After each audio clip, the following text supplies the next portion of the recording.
আসসালামু আলাইকুম গাইস। আজকে আমি ঘরোয়া উপায় এই যে গরুর কালো ভুনা করলাম।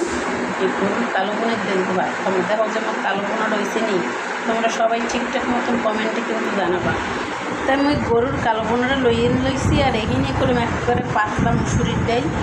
আর এহিনি মগো বাড়িতে আনা একেবারে যে কেরানালা লেবু আছে না, বন্দলা লেবু কাগজি লেবু দিয়ে হেন আছে পেঁয়াজ, এখানে আছে কাঁচামরিচের। আজকে দিয়ে ভাত খাওয়া শুরু করি, তোমরা দেখতে থাকো।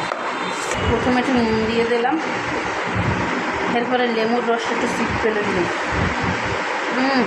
সেই রস একেবারে অরিজিনাল পিওর কাগজি লেবু। গাই সালাদ আনতে মনে নাই, তার মাহান্য হয়ে গেছে তো মুখে দিয়ে দেখতে। বিসমিল্লাহির রহমানির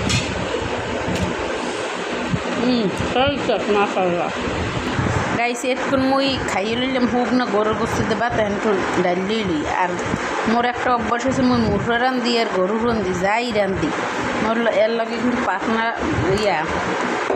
পাতলা ডাল নেইলে কিন্তু একেবারে চলে না। আমার পাতলা ডাল লাগবি যে কোনো গোস্তের লাগে। আর লাগে ইলিশ মাছে, তাই মোর ইলিশ মাছে কথা কই আবার ভুল তুলইয়া যায়। তোমরা সবাই ক্ষমার দৃষ্টিকে দেখতে ক্ষমা করে দিও।